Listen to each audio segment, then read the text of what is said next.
Vamos repassar hoje traços da dinâmica das unções, gravando aqui com o nosso companheiro Ney, que é o operador.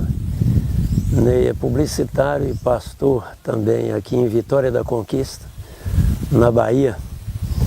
E nós queremos continuar nosso tema, abordando hoje a questão da dinâmica das unções nos dramas da vida. Começamos pela experiência de Moisés. Moisés, Números capítulo 11, quando Moisés se viu em apuros para conduzir aquela multidão se queixando de água e de comida, problemas sem fim para resolver. E Moisés apresentou as suas questões a Deus, e Deus pediu que Moisés ajuntasse 70 anciãos dentre o povo, e então ele tiraria do espírito que estava sobre Moisés e faria com que o espírito cobrisse aqueles 70 anciãos, e eles tomariam um encargo também a si e ajudariam Moisés naquela tarefa de dimensões absolutamente fora das possibilidades de um homem como Moisés só conduzir. E assim aconteceu. Nos lembramos da história de Saul, logo no período imediato à sua unção de rei. Houve um caso em 1 Samuel capítulo 11, em que Saul foi chamado a intervir porque havia uma ameaça pesando sobre todo o povo de Israel, sobretudo com relação ao exército. Os inimigos propuseram vazar o olho direito dos valentes de Israel para que houvesse então um domínio absoluto sobre eles, e de resto não haveria conversa, qualquer possibilidade de aliança entre os amonitas e os israelenses. E diz o texto que Saul, sabendo daquela situação, veio sobre ele o Espírito Santo. O Espírito entrou em Saul e ele foi possuído de grande ira. Cremos que uma unção do Espírito de Deus, como no caso de Moisés e os 70 anciãos da congregação, agora sobre Saul para julgar uma situação como aquela. E assim Deus, através do que operava sobre Saul, julgasse o inimigo e proporcionasse libertação ao povo de Israel. Nós podemos caminhar um pouco mais com a experiência do profeta Elias, quando faltou comida e Deus mandou que ele fosse a viúva de Sarepta de Sidom, e que lá haveria o que comer. E o que acontece? Elias, por ordem de Deus, pois Deus disse a Elias que houvera ordenado à viúva que lhe repartisse comida. E Elias, chegando àquela residência, não havia, na verdade, o alimento como era de se esperar, com tal abundância esperada. E a viúva passou essa história para o profeta Elias. Não tem aqui senão um pouco de farinha para fazer um bolo e comer. Vamos dizer, morrer com a barriga meio cheia, com o meu filho. E o profeta Elias disse à mulher que fizesse primeiro para ele, porque assim dizia o Senhor, que não faltaria mais comida para a sua casa. E assim aconteceu. A palavra do Senhor se cumpriu pela boca do profeta Elias. Elias entendeu certamente que, se lhe fora dito que ali havia comida com abundância, então a comida com abundância deveria sair de um ato profético, já que ele tinha essa plena consciência de que Deus estava na sua caminhada e que lhe houvera ordenado ir para aquele lugar com essa promessa de comida com fartura. Então nós cremos que houve ali também uma unção poderosa do Espírito de Deus. Como o Espírito de Deus veio sobre a congregação na experiência de Moisés.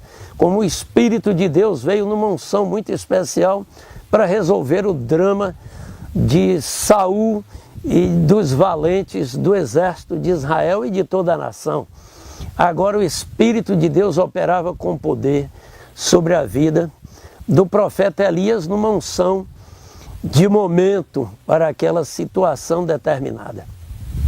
E a seguir é notório a experiência, abordar a experiência de Elias com a questão do menino da viúva. O menino veio à morte e Elias se perturbou em espírito. E Elias levantou um clamor diante de Deus, porque Deus estava a perturbar a mulher e fazendo aquilo com a pobre viúva. Se queixou o profeta, ao ponto do menino falecer. Mas, pelo que nos apresenta o texto, é possível divisarmos que havia um propósito maior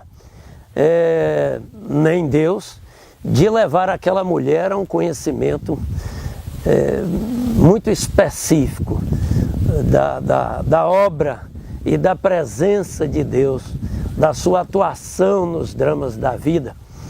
E então o profeta Elias tomou o menino, levou para o seu quarto, e ali o profeta orou ao Senhor e a vida foi restaurada ao menino. E então a mulher disse que agora conhecia que a palavra do Deus dos céus estava mesmo com o profeta Elias. Então essas unções operam para situações de emergência, situações dramáticas, situações que nenhum de nós teríamos como resolver simplesmente com o conhecimento que temos de Deus no dia a dia. Essas unções vêm como manifestações especiais, momentâneas ou se diria instantâneas, para a operação da glória e poder de Deus, dando-se a conhecer através desses atos, operando a sua obra, realizando a sua obra nos seus filhos. Como disse Jesus, a palavra que eu falo não é propriamente minha, mas é o Pai em mim realizando a sua obra. E também em João capítulo 5, não só o texto que acabei de citar, de João 14, mas no Evangelho de João, no capítulo 5, o Senhor Jesus Cristo disse que ele falava do que via junto do Pai. Então nós cremos que Deus tem essas manifestações no seu propósito, prontas para serem derramadas sobre o seu povo em cada situação dessas.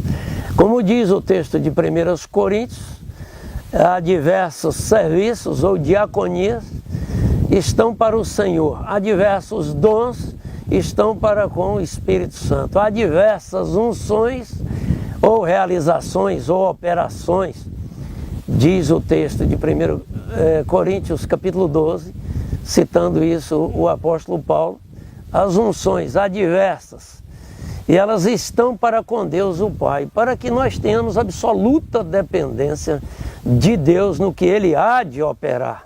Nós entendemos então que não devemos intentar sairmos a realizar as coisas do modo como achamos ou do modo como bem entendemos que deveriam ser, do modo como gostaríamos que fosse. Assim foi com o próprio Filho de Deus, que não viveu nos dias da sua carne, realizando as coisas a partir da sua consciência de participação na divindade eterna. Jesus viveu como homem. Jesus foi tentado em todas as coisas como nós e viveu em absoluta dependência do Pai, para que o Pai nele realizasse a sua obra, e não deve ser diferente conosco. De modo que isso nos leva a uma dependência íntima, gloriosa, uma relação íntima de dependência gloriosa. Permitam-me corrigir a frase. Para que então Deus realize e assim experimentemos a bem-aventurança, ou essa palavra que tanto gostamos, felicidade pessoal, não é isso? Que Deus nos proporciona em Cristo Jesus, de modo que assim o Pai é glorificado no Filho. Bendita seja a glória do Senhor.